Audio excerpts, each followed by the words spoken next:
Howdy everyone. Welcome to my afternoon video from the backyard. This is Carpo. And, well, what am I going to talk about today? Shit. I've got a few things I wanted to make videos about, but decided that at least one of them was probably in bad taste. And, I'm very careful about how I word things.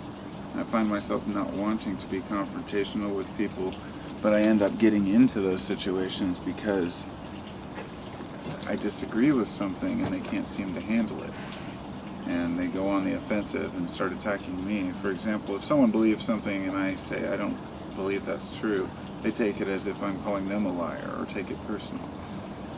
And so I avoid certain issues, one of them being, say, I made more videos in the past about religion, and I still speak about it. It still comes out in my videos. I end up talking about it, and I can't get away from it. I did write out, this kind of a general response to Christians that I wanted to read. I'll probably do that in the future, but it was, I carefully worded a few paragraphs to try to explain my point of view of how we're all searching for the same thing. We're all trying to find the same happiness, and it's difficult when a person assumes that if a person doesn't believe in Jesus that they're just an atheist. Because God, it takes many forms in many different cultures. But what I wanted to talk about in this specific video was reincarnation, because it's something that through all my searches has been kind of a universal thing. Of course, it doesn't fit into many religions, Heaven is considered to be the realm of, say, the Christians, so therefore they don't believe in reincarnation. But many of the Eastern cultures do. And they're very serious about it, They go searching for the new Buddha, and they use the bones in the ashes from the previous Buddha who died, they burned, and they try to find the new one. Well, sorry, the Dalai Lama, I guess.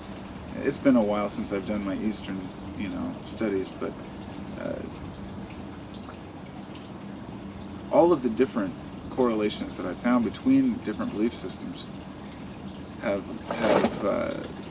there have been certain things that have stood out, and one of them is reincarnation. One of the things that drives me to such curiosity about it is obviously the fact that, hey, do I have another life or previous lives? But B, the question of if we carry on to another life, why don't we remember them? I mean, that's the most obvious question people ask. And instead of asking other people that, I ask myself that. So why wouldn't we remember our previous lives? And I came to the conclusion that it's pretty obvious when you consider it. If you were born and aware of your previous lives that you had lived, the lessons you'd learned, it would be a very confusing existence. Your memory and your life is designed for this one reality that you're living. And that's difficult for anyone to grasp, even me, to think that if you reincarnate, you really don't have this life. So while reincarnation may seem like a great thing, I live on, you don't. Your next incarnation does. But one of the things that amazes me is the idea of people like Edgar Cayce and various prophets who claim that they were reincarnations, or people who of course, then there's some weird people who claim to be reincarnation of Edgar Cayce. Some people that I've been suckered into following in the past, like David, I can't remember his last name. Some people are very spiritual, and all their talk about 2012 and all these, changes and everything. And people really want to believe it, and I really wanted to believe it. And I still do want to believe that humankind's moving into some sort of an evolutionary greatness, that we can move beyond our shallow views. It's almost as if religion has dominated for so long, but now we finally have the freedom to speak without being burned at the stake, and this is allowing many Christians who are coming up, or Muslims or any other religion, to really look at the facts as far as what's available for evidence, instead of just believing what we've been told. And it takes a while, With the internet, it's only been a generation, so you're going to say it's going to take 3 or 4 generations of people becoming aware to say, I don't have to abandon my beliefs in order to not believe in the Bible as the, say, one true path. I can use the Bible and assimilate it into my arsenal of knowledge.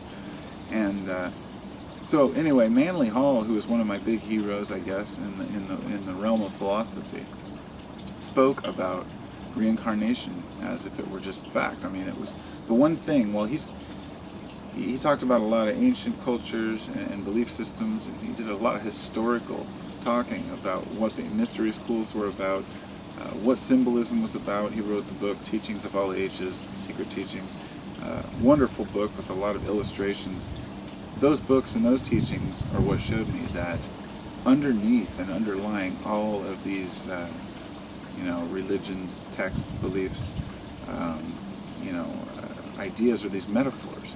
And underneath these metaphors are these symbols for the metaphors, literal symbols, triangles, cubes, whatever.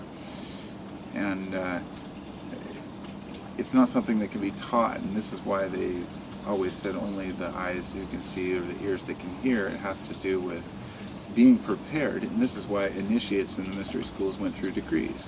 Same reason as Freemasons and all that.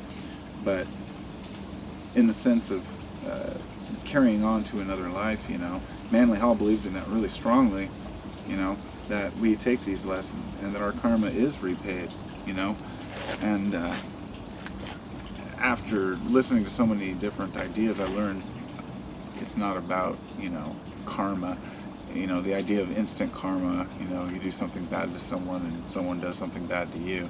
That seems to be the very generic view of karma. But karma in the Eastern sense, in Buddhism, is your karma is your state of being. Your dharma is your purpose. Your karma is the result of your actions through this life or previous lives. But it's not always something that you do wrong or mean to do wrong. It could be a mistake, an error in judgment. And this is why it's so appealing, Buddhism, because it allows us to make mistakes. In their belief that once you reincarnate enough times, you become a bodhisattva, or one who needs not reincarnate into this world anymore. And at this point you can make a choice, and you can come back as I can't remember the term for it, or you can choose to move on to another realm or dimension. Now, people who believe in other dimensions, other realms that we move into, other states of being, this is just like religion in the sense that it can't be explained, it can't be proven. You have to have faith that there are other realms in any sense, because there's no proof of any other realms, at least not sufficient to be empirical evidence for everyone.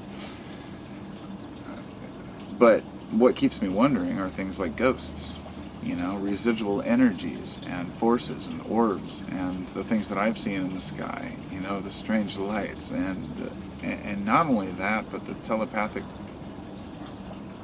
experiences I've had with psychedelics.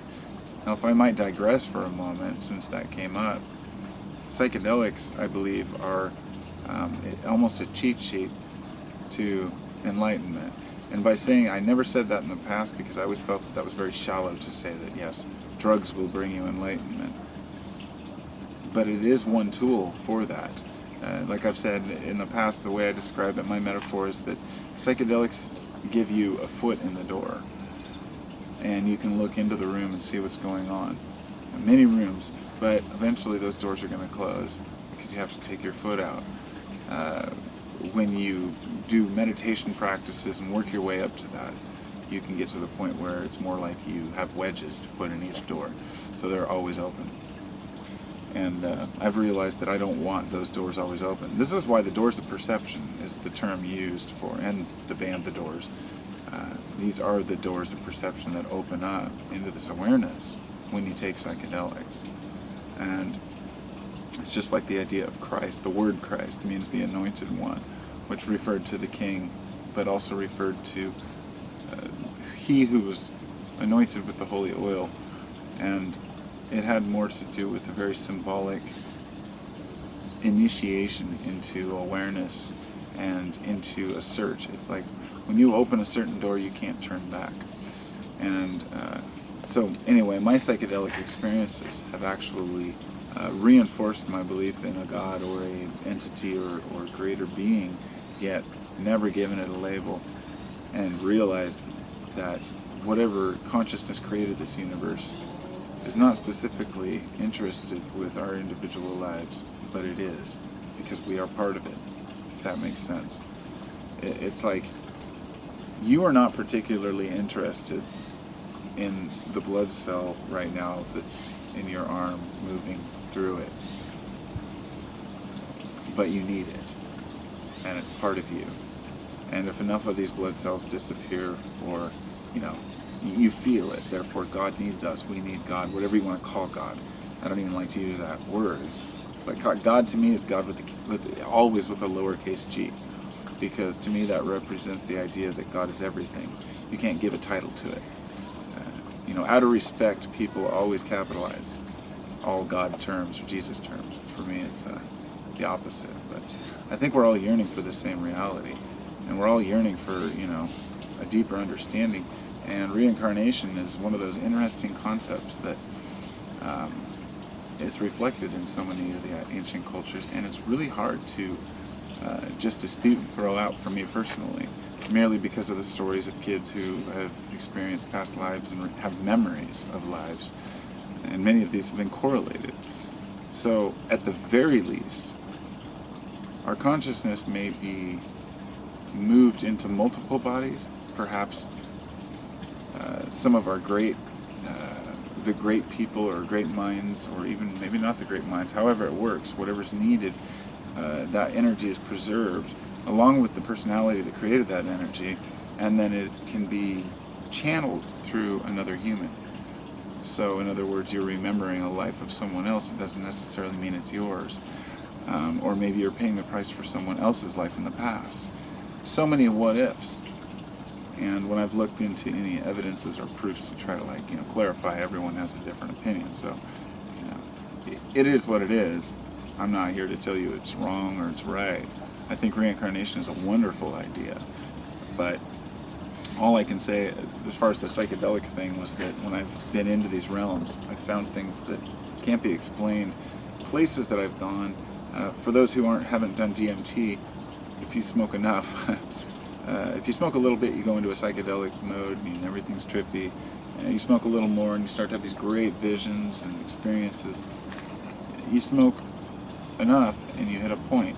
Your body is saturated with DMT, and you go into hyperspace, through the tunnel, into a realm where things aren't confusing anymore. Things look weird, things are different, unexplainable. There are creatures there that seem to be working and busy doing things. As McKenna called them, the self-dribbling basketballs, and all. It's unexplainable. So psychedelics will give you glimpses of these realms, and it's kind of hard for me to deny that experience. So it's what keeps me, yearning to understand things, is my those experiences, as well as the dead sober revelations that I have just in my day-to-day life. So I guess maybe a past life regression would be an interesting thing to do, but kind of like doing a future reading from a psychic or something, I would never want to do it, because I don't want to know. Keep the free will flowing. I like to let life unfold. I don't want to know what's going to happen next. I wouldn't want to know. Nor would I want to know the deepest answers and understand the depths of the universe in this mortal body, because I'd go insane. And, it's pretty hot. So anyway, I'm going to go now. It's been real.